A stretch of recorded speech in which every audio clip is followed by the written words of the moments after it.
There's a phrase I don't like, and it's when people come back from a vacation and then they go, I need to take a vacation after the vacation. The implication being that you are so tired after that trip. When I come back from a trip, I feel amazing. And this is not because I spent money staying at a super high-end hotel. It is because of the way that I designed my trip. In this video, I'm going to show you the rules I use to design trips that actually feel like a rich life. They are intentional, they are relaxed, and they are worth the time and money. And near the end, I'm going to share a rule that changed the most miserable part of travel for me. Rule number one, decide the theme of the trip before you plan anything. This is one of the biggest changes I have made to how I travel. And in my experience, very few people do this. They always start by picking the destination. I want to go to Spain. I want to go to India. I want to go to Morocco. All of those places are great. But what is the theme? What is the trip about?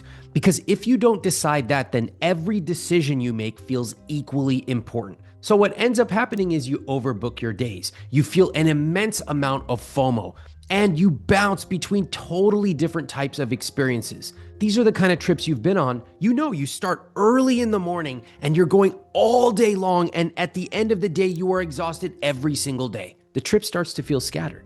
So that's why before we book anything, we decide the theme of the trip, not the destination, the theme.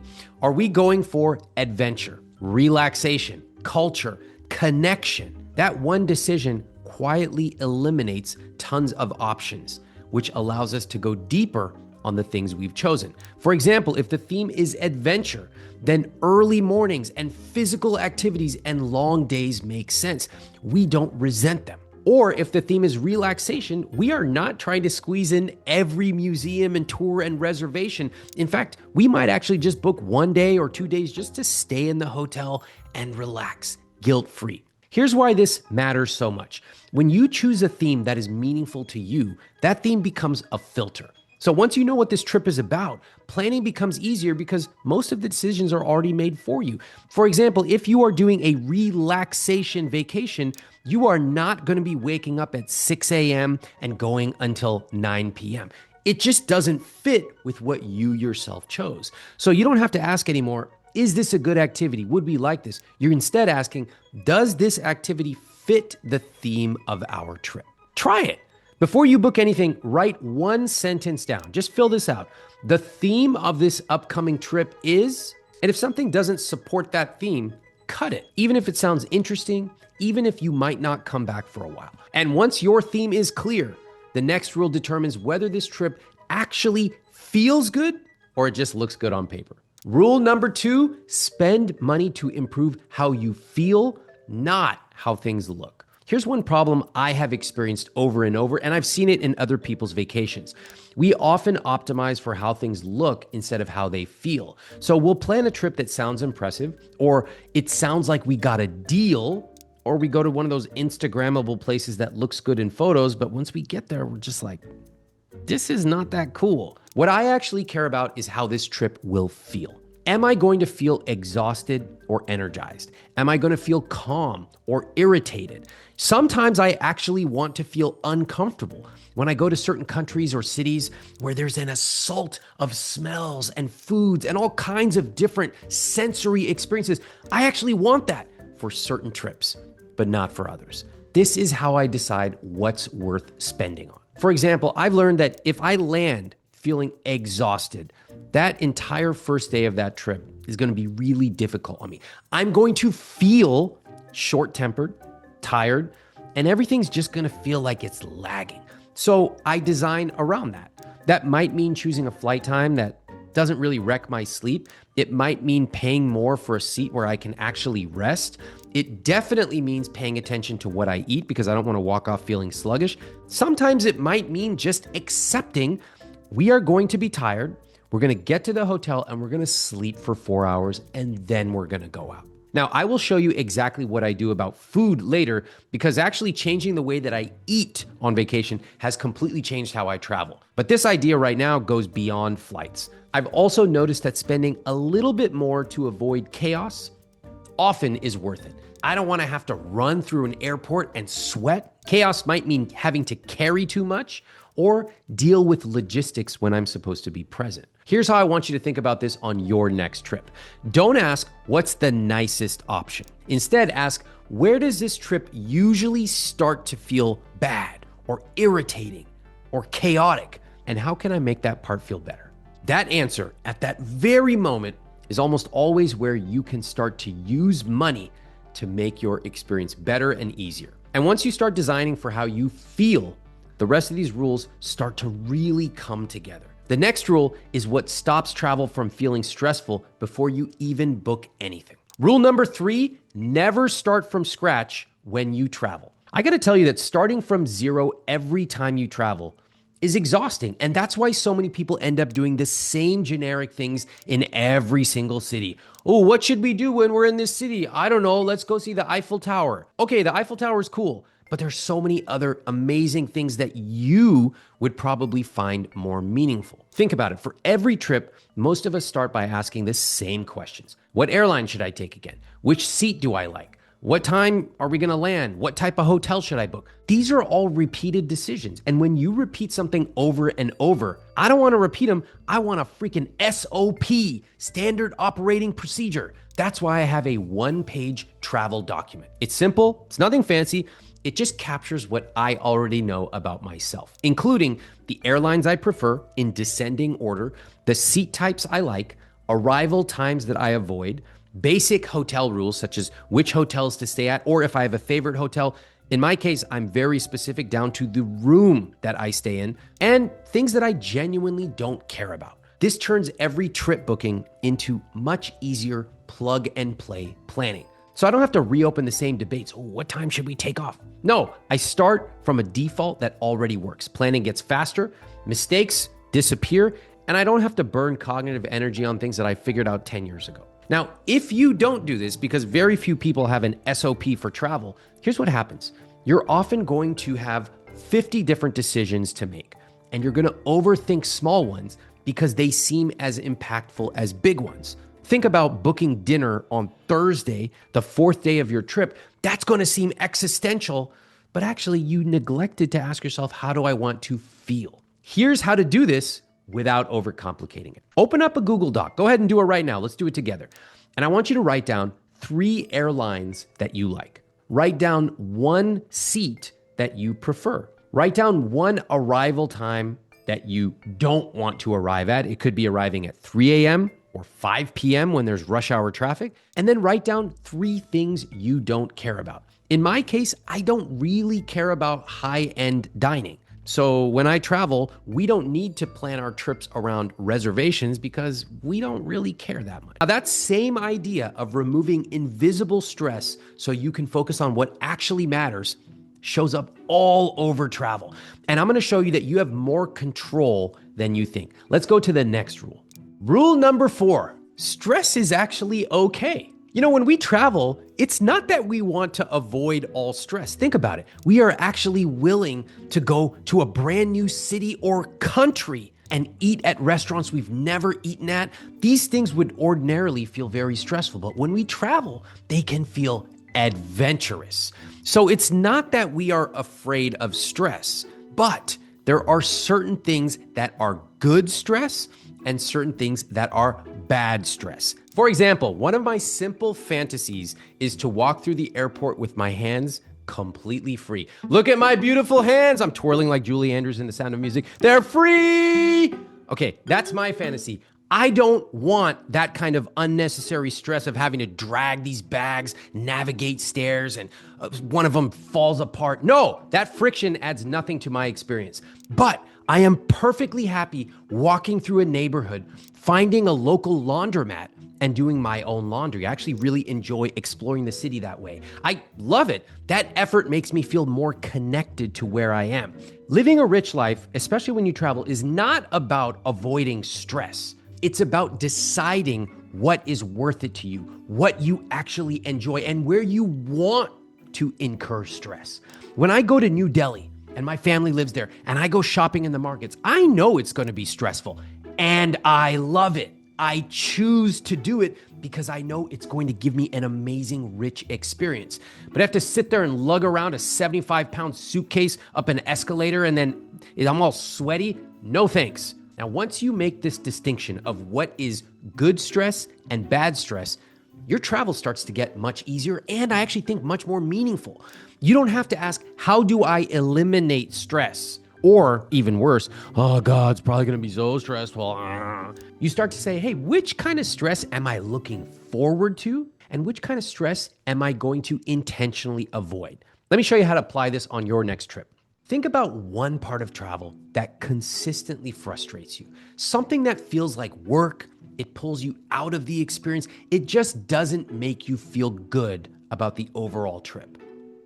What if you could use $20 or $50 or $100 to remove that stress? Then think about one part of travel that is a little stressful, but actually adds something. You look back on it fondly. Maybe it's walking into a new adventurous neighborhood that you've never been to. Maybe it's slowing down and just watching people, going into a grocery store and seeing how the locals eat and making your own lunch. Who knows? That's usually worth keeping. I love this. And that leads directly into my next rule, because once you know what kind of stress you want to pursue, the question then becomes, who should be handling the rest? Rule number 5, use a travel advisor for trips that you actually want to get right. Now, I'm going to tell you right now, I know a lot of us are going, travel advisor, like, are they still around? I thought they went bankrupt in the 80s. No, I use a travel advisor on almost every trip that I take. And it can sound a little intimidating. How do I find one? Don't they charge me a bunch of money? No, I'm going to surprise you here. For trips that really matter, like a big anniversary, a long trip, a place that I've never been before, I don't want to guess my way through it. The first surprise is that travel advisors are usually free. You don't pay them out of your pocket. They are compensated by the hotels that they recommend and the experiences or excursions that they recommend. I don't particularly love the commission-based compensation of any profession, but in this case, it can be good, especially because you probably were going to stay at that hotel anyway. You might as well get the free breakfast, the room upgrade, et cetera, et cetera. So this is exactly what happened, for example, when my wife and I stayed at a high-end hotel in New York. We work with a travel advisor. They know how we travel. Before we even arrived, they had introduced us to the hotel manager, sent our preferences, so when we showed up there, they already knew who we were and there was context. For example, they know that we don't really care to drink, so instead of leaving a welcome bottle of wine in our room, they left a little box of chocolates. Sometimes they leave a box of fruits to welcome us. They also, in this case, triple upgraded us in our room. Now, that didn't happen because we asked nicely at the front desk. That rarely happens anymore. It happened in this specific case because we were working with a travel advisor who had deep relationships and knew that he wanted to delight us. So this is why I interview travel advisors before I work with them. I'm not asking them, where can you send me? I'm not even asking them, what kind of perks can you get me? Because most travel advisors can basically get you the same perks. What I'm asking is, do you understand me? Do you understand how I travel? And do you have other clients like me? If a trip feels important or it starts to become complicated, don't do it yourself by default. Search for travel advisor plus your destination, like travel advisor Morocco, travel advisor Amsterdam, and then talk to 2 or 3 of these travel advisors. Pay attention who actually listens to you and asks you thoughtful questions. Let's talk now about numbers. Rule number 6, always calculate an extra 50% for hotel costs. One of the biggest financial mistakes people make with their travel is they look at the sticker price for a hotel and then they just multiply it by the number of nights they're going to be there. They go, oh, this hotel's $300. We're going to be there for 4 nights. That's $1,200. Wrong. The sticker price of a hotel is never what you are going to pay. There are a lot of phantom costs when it comes to staying at hotels. Just on a pure transactional level, you might eat something for breakfast, you might go to the spa, you might go to the bar, you might tip somebody. But in addition to that, there's also taxes, which almost nobody calculates in their head. And so what happens is suddenly this hotel's adding up, it's adding up. You get the thing at the end, you go, oh my God. And for your next trip, you start negotiating with yourself. Should we do this? Is it worth it? Can we afford dessert? I don't want that in my trip at all. So now when I look at a hotel, I mentally add 50% to the room price. And that is how I think about affordability for vacations. So for example, if a hotel is $300 a night, it's actually $450 a night all in. That covers 38% taxes, tips, meals, transportation, and maybe the occasional discretionary choice I might want to make, like a spa treatment or something like that. And here's the key part. If that higher number is not affordable, then don't do it. You should actually be very strategic with where you choose to stay, because you do not want to be staying at a place where suddenly you're like, oh, I don't know if I can afford that pizza. You actually want to either shorten your trip or stay at a more affordable place. Just make sure that you've given yourself all the room to breathe so that if you sit down and decide to have 2 desserts because it looks good, you can do it. And that matters, especially for the next rule, because some of the smartest decisions happen before you ever set foot in the hotel. Rule number 7, ship things ahead to the hotel whenever it makes sense. Earlier, I mentioned that one of my goals when I travel is to move through the airport with as little friction as possible. One of the ways that I actually do that is if something is bulky, awkward, or it's something replenishable like a big protein shaker and I'm gonna be there for a while, I just stop and ask a simple question. Does this really need to travel with me, or can it just be waiting for me when I arrive? Now, sometimes it can be something very specific. I want to eat oats every morning for breakfast and I want to prepare them myself. Cool, I'll just ship those oats ahead of time. Sometimes it can be something as large as a suitcase because I'm going to be in this specific area and this is what I want. Now, let's talk about cost, because most people do not do this, and this frankly sounds ridiculous. Shipping luggage does cost money, but it's not as expensive as you would think. Usually for a suitcase, we're talking about $100 or so, at least domestically. Now, I don't do this for every trip, and I certainly don't do it for a weekend getaway, but for longer trips or trips where I really care about how I feel when I land, that can be worth it. And I'll tell you, I've landed several times where I have things that were already shipped either from me or from Amazon, and that trip feels different. I know that pre-planning went into it. I know that I don't have to go out of the hotel the next morning to pick up this or that. It's already there. So I'm calm, I'm present, I'm ready to enjoy the trip. By the way, you can also do this on the reverse. Sometimes if you're traveling, especially if you're traveling abroad, you buy a bunch of things and souvenirs. And we're like, oh my God, is this gonna fit in our suitcase? And one time we were like, what if we just ship it back? And we just went to the front desk of the hotel. We're like, can you help us arrange to ship this back? We have these bags. We just handed them some shopping bags. They're like, we'll take care of it. Amazing. They packed it, they shipped it, they handled all the custom stuff. Boom. It was at our house before we even arrived. If you start making decisions like this before you arrive, then the next rule becomes obvious, because how you structure the end of a trip matters just as much as how you start it. Rule number 8, for longer trips, design an energy arc for your entire trip. Let's say you get somewhere incredible. It could be a beautiful city, the Alps, someplace you've been excited about for years. First day's amazing. Second day's perfect. Third day, you're going, this is incredible. And then around day 4, something might shift. Maybe you go, not another early morning, not another packed day.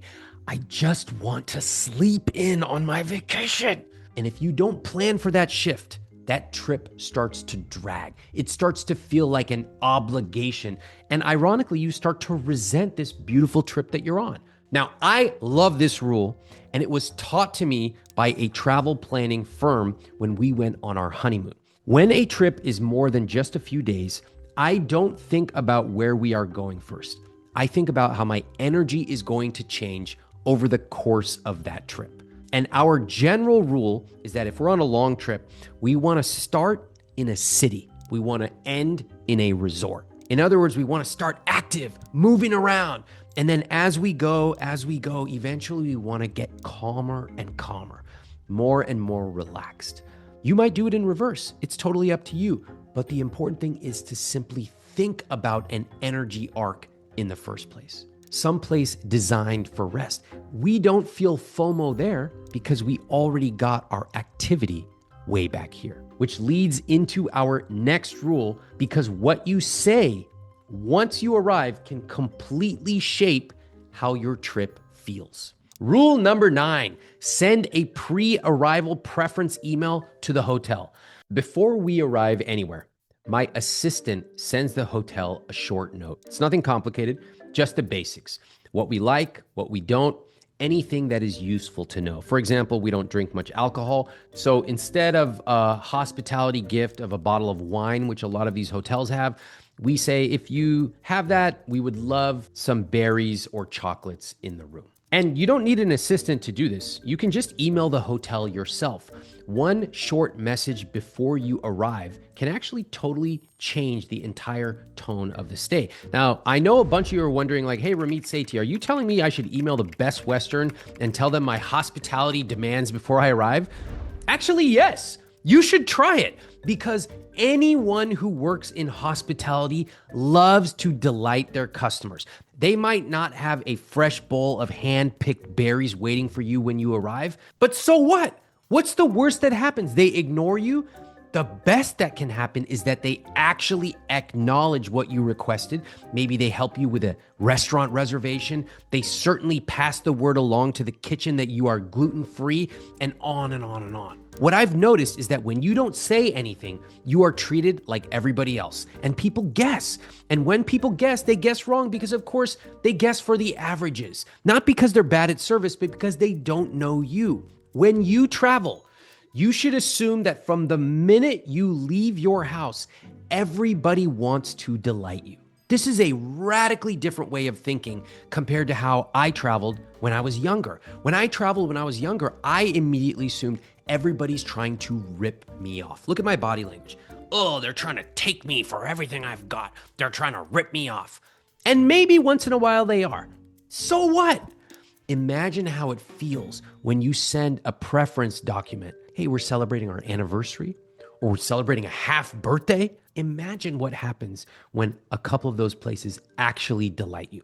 Rule number 10, do not merely accept what's given, ask for what you want. Pattern I see all the time, especially around travel, is people assume the first option that they are offered is the only option. I'm talking about the hotel room, the seat at the concert, the experience on the food tour that you booked. But I gotta tell you, in most cases, that is not the only option. It's just the default. So I don't assume anything is final. If I'm offered something, that's totally fine. Most of the times I'll go with it. But if I want something different, I will ask specifically for what I want. Not aggressively, not awkwardly, just clearly. My friend and I were in Tokyo. We wanted to go on a food tour, but candidly, we didn't want to spend 4 hours. We said, hey, can you make this 2 hours? And specifically, we want to try one of these fruit parlors. They have fruit and ice cream. They were like, yeah, no problem. Happy to do it. We asked for what we wanted. They delivered. Now, sometimes the answer is no, but very often, in my experience, over 50% of the time, the answer is yes, or at least it's better. Like when somebody asks me, hey, Ramit, do you want to go take this obscure European art tour at a museum? I go, no, I actually don't. That's okay. The key here is not being pushy.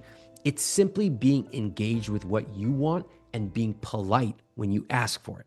Do you want to know how to use money to create magical experiences when you travel so that if you're bringing your family around, your children are entertained and there are things waiting for them in your hotel room? Do you want to know how to attend an amazing cooking class if you love food? Do you want to know how to access these behind the scenes travel experiences? Well, I share that in a new live presentation that I made in my money coaching program about how to use money to create magical experiences. And this is just one of many live events that I have held. Inside the program, you will learn exactly how money works, how to spend money guilt-free on everything from health and fitness to convenience to travel, and how to grow your money, how to invest it, where the money should be saved, and what to do on a day-to-day basis. Because when your money system is clear, then you stop worrying about tiny little decisions. You can take intentionally amazing trips. So just the same way we've talked about travel rules, let me help you do that with your money. You can join my money coaching program by scanning the QR code on screen or clicking the link in the description below. And once you have that clarity with your money in place through our money coaching program, the next rule becomes much easier because it's about removing friction from the first moment you begin your trip. Rule number 11, always take a car service to and from the airport. Okay, I will admit that as I say this out loud, I'm thinking of that show, The Outer Limits from the 90s, where people were traveling through time and there's all these aliens. I love that show. And there's Ramit Sethi, who's 21 years old. He's going through a time portal. He's emerging outside, finding Ramit Sethi of 43 years old, and he's strangling me to death, saying, talking about taking a car service to the airport? Who are you? If you're still watching this, then the 21-year-old me has not gone through a time portal and strangled me to death. So I'm just going to finish this rule, okay, before he comes. Getting to the airport is one of the easiest ways to create delight for yourself before the trip even starts. Think about traffic, parking, dragging, even having to put the bag in the trunk. And by the time you arrive, especially for people who have children, very easy to be tense. And the trip hasn't even begun. So that is why when I travel, I try to remove friction at key friction points. For example, I want both ends of the trip to feel really smooth. On the way out, I want to know there's a car waiting for me. I don't want to have to stress out being like, oh, when's the car going to show up? Or I got to get in the car and park it over there. No, I also want to know the car is clean, it's on time. And once I sit inside, I am done thinking about logistics. I'm not checking directions. I'm not figuring out the best street to take. That's it. And that matters also when I come home. After a long flight, I don't want to figure out where is the Uber pickup. I don't want to figure out, especially if we have family with us, how to carry a ton of bags. So it's really helpful to know that there's a car waiting with somebody who will help with bags to make that return feel calm instead of chaotic. I've been trying to encourage my parents to do this as well. It is a battle for me to get them to just try having a car service and to give up their bags to somebody who's actually happy to help. If that is you, if you feel reluctant to try this, that's fine. You don't have to do it, but try it once. Try it just once, especially if you have a family with a lot of bags. It can feel so calm once you get this right. When you protect your energy on travel days, the next rule follows naturally because we're going to talk about what happens when you are flying somewhere. Rule number 12, for flights over 4 hours, I book business class seats. Now, I'm going to tell you why I do this because whenever I post my list of money rules, people go, that's crazy. That makes no sense. Why would you do that? Well, I'll tell you why. Number one, I can afford it. So if you can't afford this, then you shouldn't do this rule.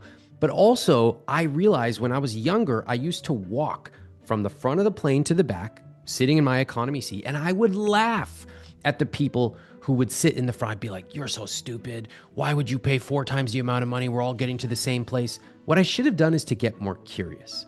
Hey, if you can afford this, why would you sit up front and pay 4 times the amount? Is the food really worth it? Is it really worth sitting 10 minutes before everyone else? What's the reason? So now as someone who does pay for business class seats, I will tell you, I like knowing that I'm going to arrive rested.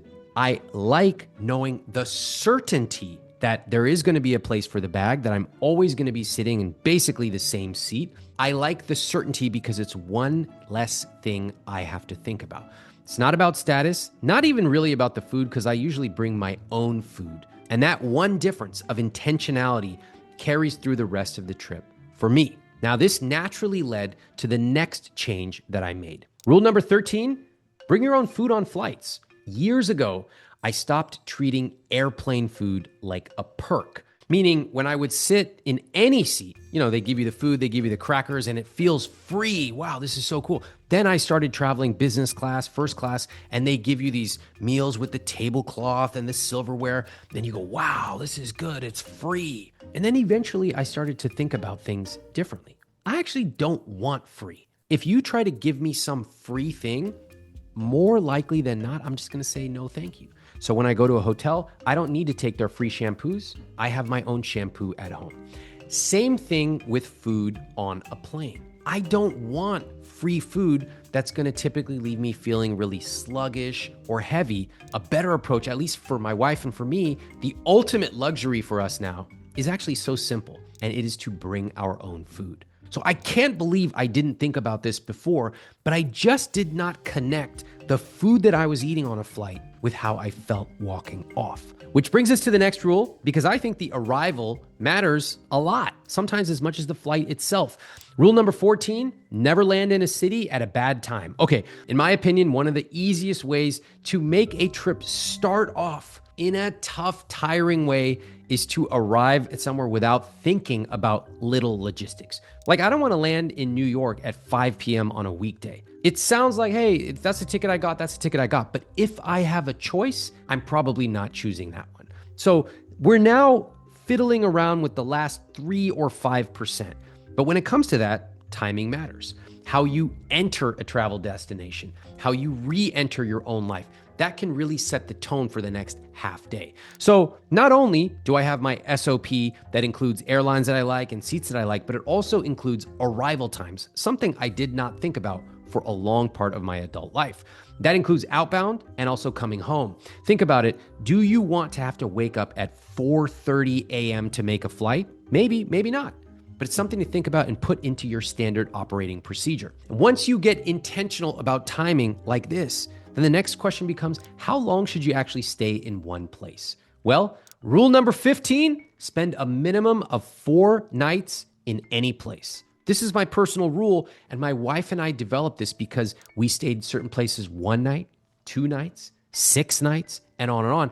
And we realized 4 nights for us is the perfect amount as a minimum amount of time where we can be comfortable, where we don't feel rushed, where we don't feel like we have to do every single thing in a very, very compressed manner. And I think the ultimate luxury in life is time, free time to be able to go places or sometimes simply just relax. I remember one of my friends, Steve, told me he was traveling and they loved the place they were staying at so much that they simply decided to extend their stay. That had never occurred to me that you can do that. You can just cancel your trip over there and just stay an extra night or two. Wow, I love the spontaneity. And once you slow down like that, it can change how you plan your days, which is exactly what the next rule is about. Rule number 16, on longer trips, make life feel normal. When most people go on vacation for 4 or 5 days, it's basically purely a vacation. It's fun. You're just eating everything. You're going out late at night. Okay, I can understand it. But if you do that for longer periods of time, it starts to pull on you, it starts to drain you. You feel bad. You feel bloated. You just don't feel good. So what we did was we built normalcy into our trips. It might mean morning walks together. It definitely means closely following our workout routine, maybe not as aggressively as when we're home, but as closely as possible. Familiar routines in terms of when we want to go to sleep, things like that. And what that allows us to do is actually to stay and travel longer, not just for 4 days of aggressive vacationing. Now, remember, I only do this on longer trips. If it's 4 days, I don't really care. We're going to eat whatever. We don't have to go to the gym as much. Fine. But in our case, because we started to travel for longer, we realized we need to bring some semblance of normalcy into these trips, which leads to the next rule. Rule number 17, design your trip with built-in recovery. I think I used to plan trips like I was trying to prove something. Every day was packed, reservations and restaurants and tours and all kinds of stuff back to back. On paper, it looked amazing. We're going to do this.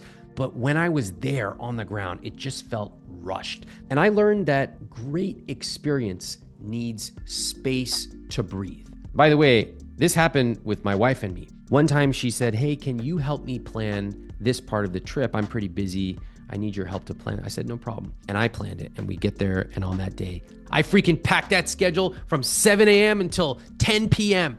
And she just looked at me with her eyebrow raised. And everybody knew, specifically me, I messed up. On paper, it looks amazing. Of course, when you're at home planning it, you want to do this and that and this and that. We got to make sure we see this and also that.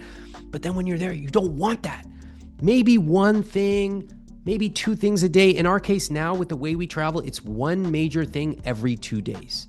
And also for every 10 days of travel, we've got one full reset day. That's a day where we do nothing. No reservations, no agenda. We might just sit in the hotel room or by the pool and not feel guilty at all. We know that it is part of our entire trip experience, which brings us to the next rule. Rule number 18, build in time for serendipity. One thing we always do before we take a trip is we save a bunch of interesting places on Google Maps. Cafes, restaurants, neighborhoods, random spots, textile shops that we want to check out. But we don't turn those pins into a tight plan. They are there as references, not a checklist. Often what we'll do is we'll pick a neighborhood that we want to walk around today. And we've saved a bunch of pins, and so we'll just start walking. And as we're walking, we'll look at what's around, and if it sounds interesting to us, we'll go there. This is what leads to the next rule, that mindset that quietly changes how you travel and how you plan, all of the pressure that you put on every single trip. This is a big one. Rule number 19, there are no once-in-a-lifetime trips. One of the biggest sources of stress in travel is the idea that this is your one shot. If we don't do everything right now, we will never get another chance. So people rush. I have a new metaphor. If I love a place, I know I can come back. And just knowing that changes everything about how we travel. My wife is abundant enough to know that if we want to come back, we can. And guess what? We were on a safari in Kenya, and one of the places we went was this lodge that we absolutely loved. We loved it so much that a few years later, we did go back. And so not only is she abundant and we are abundant, but we also try to live it by going back to the places that we love and going deeper. If this way of thinking connects with you, if you've never heard anybody talking like this when it comes to travel or life, make sure you are subscribed, because this is what we talk about here.